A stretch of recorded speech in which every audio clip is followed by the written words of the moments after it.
Magandang araw mga kapips, people of the Philippines. Nandito ako ngayon sa bukid para gawin ang nakaschedule na spray. Cocktail mix ito, Brodan para sa peste, Ronin para sa sakit, at Ice Smart Foliar para sa dagdag sigla. Kumbaga sa relasyon, may pang-alis ng toxic, pang-heal ng sugat, at pang-bigay ng energy para tumibay. Wala tayong taga-video ngayon, kaya kasama ko lang tong bodyguard kong aso.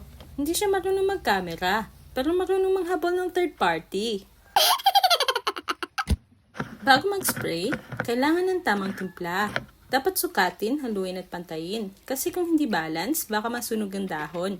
Parang love life din. Kapag sobra, masasakal. Kapag kulang, hindi ka mararamdaman.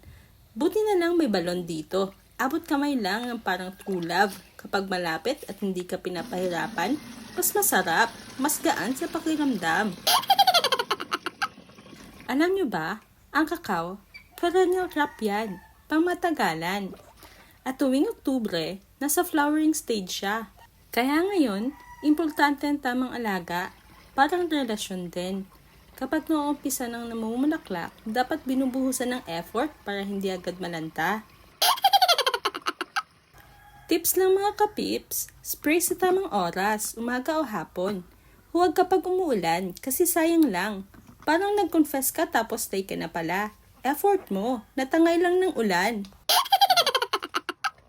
At syempre, safety first. Long sleeves, gloves, mask, sombrero. Protektahan ang sarili bago mag-spray. Nakalimutan lang natin yung gloves sa bahay.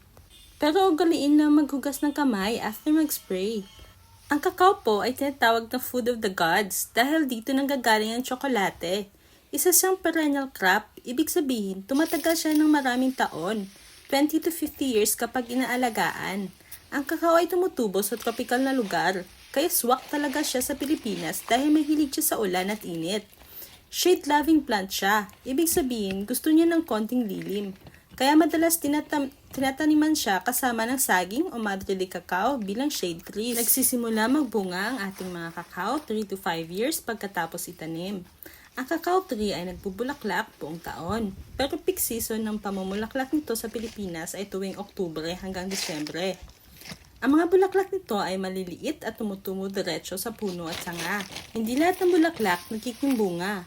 1 to 5% lang ang nagiging pods, kaya kailangan talaga ng tamang alaga, abono at proteksyon laban sa peste.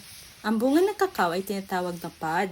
Kada pod ay may 20 to 40 na buto na tinatawag na cacao beans. Dito nanggagaling yung tsokolate. Ang laman na maputi at matamis sa loob ng pod ay tinatawag na pulp.